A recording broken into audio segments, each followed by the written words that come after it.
Good morning, guys. Good morning, everyone, and welcome back to my YouTube channel. And today we'll be talking about a topic which has been very commonly asked, which is about how to become a pilot. And some of you have asked me about how to become a pilot in India.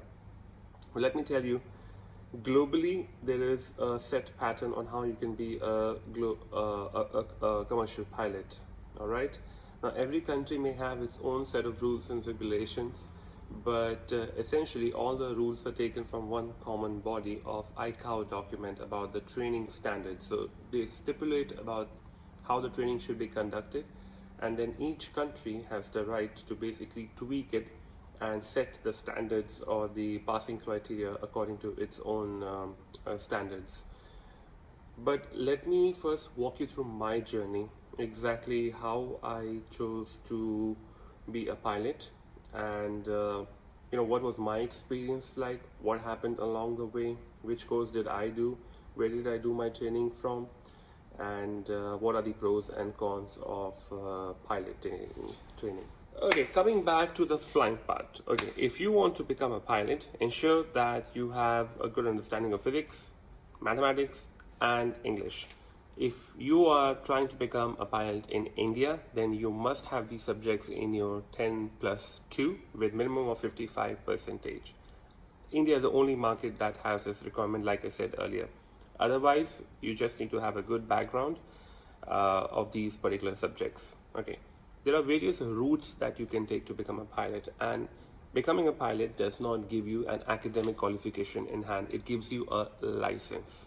All right, and this license is subject to be renewed, and we say to keep it current or to keep it active, you need to undergo various simulator tests, various kinds of trainings throughout your career till the end of your career at the age of 65, and you will be subject and you will have to study throughout. A lot of people think it's all about practical, it's all about flying. Yes, it is, but it's a lot of theory. A lot of theoretical knowledge is also involved, and a lot of people, myself, they did not understand. Let me take you first through my journey. Okay, so I lived in Dubai, and after doing my 10+2, I decided that I wanted to be a pilot. I knew what I wanted to do, but I had actually taken commerce with mathematics. But in UAE, the general civil aviation does not require you to have physics and mathematics stringently in 10+2. If you had a basic and sound understanding, you could enroll. And I started with private pilot license back in 2007 from a flying club in Dubai. Little did I know what I was getting into at that point in time, honestly, if you ask me, because I don't have aviation blood running in my family, and a lot of people ask that, we don't know how to start this journey. We are very passionate about flying, but we don't know how to go about it. So this video is specifically for those individuals who have zero clue and would like to understand what it takes to actually become a commercial pilot, and what are some of the things that people actually don't tell you until you get into flying, and then you are like left clueless ki bhai ho kya raha hai. Because remember, it is very, very, very heavy when it comes to expenditure. The cost is exorbitant. It can run to as high as 1 crore, right? That's 1 crore in Indian rupees if you are doing a cadet program. But coming back again to my experience. So I started, alright guys, so firstly, in order to become a pilot, okay, there is this notion that you need to have physics, chemistry, and sorry, not chemistry, but PCM, physics, maths, and English, right? I have only found this to be stringently applied only in the Indian aviation market, right? This is a law which was subject to a change, because I think even if you have a basic understanding of physics and mathematics, and of course if you can speak and write, and you're well conversant in the English language, you can be a pilot, because it doesn't have any prerequisite in terms of an engineering degree or an aeronautical degree. Anyone and everyone, irrespective of the gender, can become a pilot. Yes, it is a stressful profession, it is a demanding profession, but it is not as difficult as some of the other professions, right? So let's make that very clear. The only barrier to entry for a few individuals, or I would say actually a majority of the individuals, including myself, was the cost of pilot training. Every year the cost is going up, the inflation is kicking in, but more importantly, aviation industry is very cyclical. What I mean by that is that we have seen from our past experience that there is an upturn, there is a downturn. There is an upturn, then there is a downturn. Be it September 11, be it SARS outbreak, be it Ebola, be it the financial crash of 2008, and now be it COVID. The first industry to take a hit on travel is aviation, right? Because when you don't have money to travel, you stop traveling, be it for pleasure or be it for business. So let's understand that. Right now, it seems that it's all gloom and doom, and we will recover out of the situation, but that is not to say there wouldn't be any other downturn in the future. Aviation is so critical for globalization, for the movement of people, for the movement of the goods, especially now with the medical supplies, that we highly rely upon it. But when it comes to passenger traffic, it is not immune to some of the major outbreaks, be it financial, economical, or such as pandemics. Aviation does take a hit, and a very bad hit, and what we are experiencing right now, that will affect the long-term plans of the aspirant pilots, the airlines, the airports, be it for the staffing requirements. Everybody is trying to trim the cost, everybody is trying to tweak its ways, everybody is trying to find ways of saving money. So in 2007, I started taking private pilot license from Dubai, and it took me almost about, let's say, 1 year. Usually it takes about just a couple of months, because you need about 50 hours of flight experience in a small single propeller aircraft, which could be a Cessna, which could be a Piper, which could be a Diamond. And that was my aim, that I wanted to do commercial flying. And back in the day, that was the only route available, that you had to first do something called private pilot license, then you will do your commercial pilot license, then you will do, we call them ratings. Like if you want to fly multi-engine, then you have to do a multi-engine rating. If you have to do instrument flying, which is by looking at the instruments and not visually. So there are two types of flying. So one is called VFR, one is called IFR. VFR is visual flight rules, okay? Which means that basically you're looking outside on the ground and you're flying. Okay, this is that road, I'm going to follow that road. This is a roundabout, I'm going to follow this roundabout. And you go from point A to point B. When it comes to IFR, you're basically using your radio navigation, all right? And scanning of the instruments from going from point A to B, which is basically your entire passenger scheduled airlines flying. You only do IFR, you don't do VFR. There are certain approaches that we can do VFR, which is that we can come into land visually, but the flying part is largely IFR. And there are two sets of routes, like I said, VFR and IFR. So PPL was all VFR flying. You will have a few IFR hours, just to give you a taste of what IFR flying is like. You will do something called IFR rating. It took me almost about 1.5 years. Why? Because of the cost, because the training was slow, and weather is one of the major important parts when it comes to flying. If the weather is not good, you will not go for flying, because you're under training and you need absolutely calm conditions, right? There shouldn't be any major thunderstorm building up, it should not be too windy, it should not be too dusty, you should have enough visibility. So that is why a lot of people end up going to USA, they go to Arizona, they go to Australia, where you have good sunshine throughout the year, the weather conditions are calm, and you can do your flying in a jiffy. But let me tell you something, a lot of you might have heard about CPL, right? Commercial pilot license. But when you attain your CPL, which is about 200-250 hours, the battle is only half won. The rest of the battle comes because you have to do a type rating. And a lot of people don't understand that. The type rating is essential if you are planning to join an airline. As a pilot, you can't just fly every plane that you like, and one license does not allow you to do that. You need a type rating to fly on every different type of aircraft. For example, if you're flying on Airbus, you have a type rating. If you're flying on Boeing, you have a type rating. And this type rating can cost anywhere from 25 to 30 lakh rupees, Indian rupees, which is almost about another 50% of the cost of your pilot training. So you're doing your CPL, you're doing your type rating, and then you're hunting for a job, because these days airlines are not going to hire you at all. There's something called like cadet flying program, wherein you're taken by the airline under their umbrella, but it is a self-sponsored program, and you have to pay, which can almost run into 1 CR. I'm not kidding. It can run, if you can look at Indigo's cadet flying program, or I think even SpiceJet started. I'm not sure if they're running at the moment. It will run into 1 CR.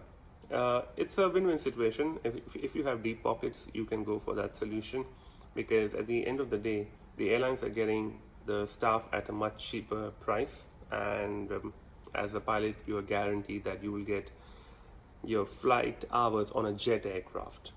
The airlines don't consider your flight training hours from your single propeller or multi-engine driven airplanes. They care about your jet hours and how much time do you have as a pilot in command, and not just under training.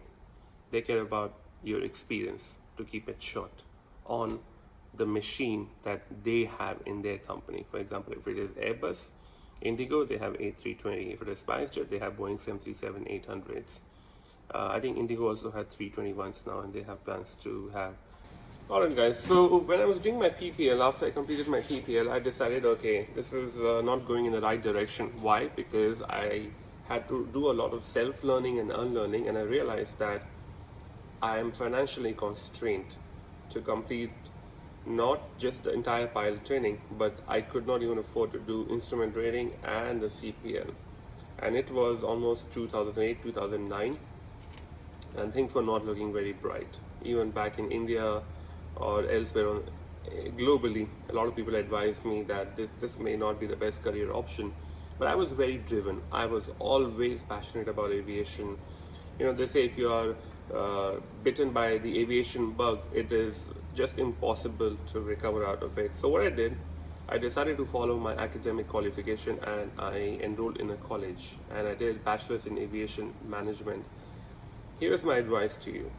If you cannot succeed, for example, for those of you who want to be pilots and are still in, let's say, grade 9, 10, 11, 12, this is the best time actually to consider an alternative route, so that you can still be in the aviation space but not go for flying, because it is important to have an academic qualification in life. You need to have a degree.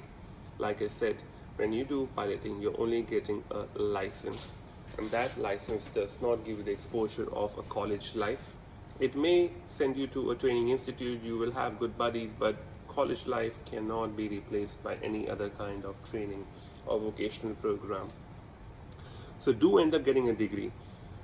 It will be through correspondence, be through distance learning, but have something that you can always fall back upon, which is what I did.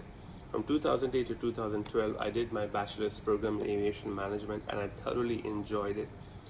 And I always regretted that I had to make that switch, but somewhere back in my head, I knew that I can always realign myself back by earning, by spending few years in the job. Now coming to the age factor, so there is no specific age bar, right, at which time you can start your pilot training. You have to be a minimum 18 years, but it is an airline policy. Sometimes the cap is 33 or 35 at the time of starting your training. But I would say that if you are already 35 plus, don't think about it, because it will be a huge opportunity cost in order to make that switch. So if you are anywhere between 18 and 33, I would suggest you can always become a pilot, and it's never too late. So after doing my bachelor's, I decided, okay, now it was the time to get a job, and the rat race started. I worked for a few years in India in an aviation consulting firm. Then I came back to Dubai. I worked for a startup for 2.5 or 3 years. And then I finally decided that it was actually time to realign my career and get back to what I had actually wanted to do. My family really supported me all throughout. They were always behind me.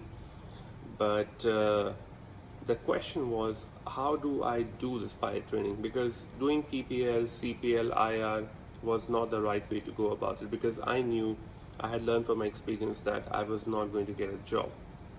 And even if I would get one, it would take another few years, in terms of waiting, in terms of the market conditions to improve, and you are completely dependent and susceptible to the market conditions to know if you're going to get a pilot job or not. Like I said, it's very cyclical. So back in 2000, it's 20 now, so 3 years ago, 2017 around, I decided, okay, I'm going to go for piloting, but it has to be a cadet program. So with one of the low-cost carriers here in the Middle East, I decided, okay, I would do the program. But I did not take the CPL route. I did something which is called MPL, Multi-Crew Pilot License. A lot of people in India still are not aware about it because we have not officially documented this in our books. But you can do something called MPL, which is again a program which has to be run along with an airline, with the backing and support of an airline. So you're guaranteed 1500 hours on a jet aircraft until you get something called ATPL, which is Airline Transport Pilot License. That's the benefit of it. It is an expensive course, but if you divide that cost on a per unit basis or per hour cost, it is an economical solution if you must be a pilot. If you have decided that I have to be a pilot, I would recommend that you do an MPL program only, because it is very exhaustive when it comes to your theoretical understanding. It is a demanding course. So within about 9 months, we had to complete about 14 subjects of theory. You get a taste of flying by flying training aircrafts like Cessna and Boeing, which is something similar to your PPL flying. Then you do a multi-crew pilot course wherein you learn how to fly with other people. You don't fly alone. In an airplane, you have to fly with your captain, you have to fly with the cabin crew team, you have to communicate with the ground personnel, you have to talk to the ATC. So a lot of emphasis is done on the right way to communicate, which is one of the very important skills that a pilot must possess, and how to shine in a team environment, and how to give your best contribution and not have personal conflicts, which is exactly the part of MCC or multi-crew course. Then you jump to your type rating part. So I did my type rating on Airbus 320, because that's the aircraft that the airline flies. And once you get your type rating, you basically join the ranks of the hierarchy, and you start off as a second officer, and eventually you would start climbing the ladder. So I have been waiting for 12 years, 12 long years, from 2007, 2008 until now, in order to know basically, how can I be and achieve my dreams of being a pilot. The journey has been really long, and it is still not completed. I'm still in the early stages of my career, and I have to go a long way ahead. But I have learned so much about what you should not do when it comes to being a pilot, that my key mantra is that trying to be a pilot can either make your life or it can break your life. If you can survive the difficult phases, if you have deep pockets, if you are patient enough, then probably it is the right choice or field for you. But if you are someone who would like to go for the conventional and traditional route and would like to settle down with any ground job, then I would not suggest that piloting is for you. Guys, another very important skill that you all must possess as a human being, and especially if you are in flying profession, is flexibility. If you have to attain your dreams and you have to attain your dream of being a pilot, you see this tag over here for volunteer.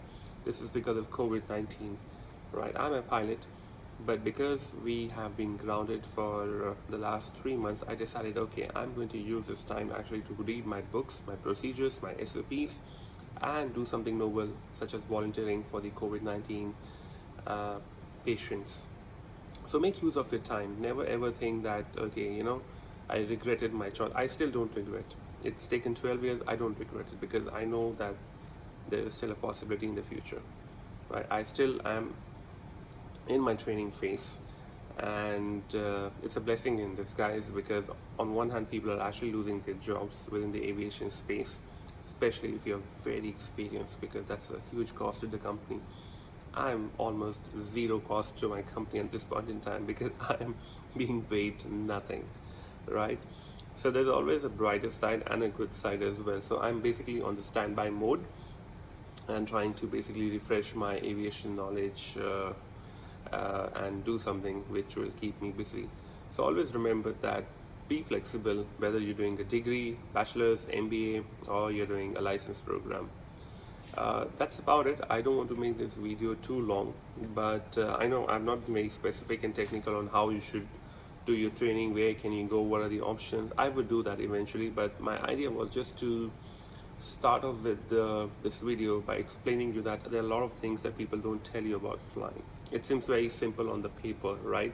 On the marketing brochures and collaterals, and everyone promises you a world, but piloting is also laden with a lot of challenges, and my idea was just to make you a little aware and throw some light on it.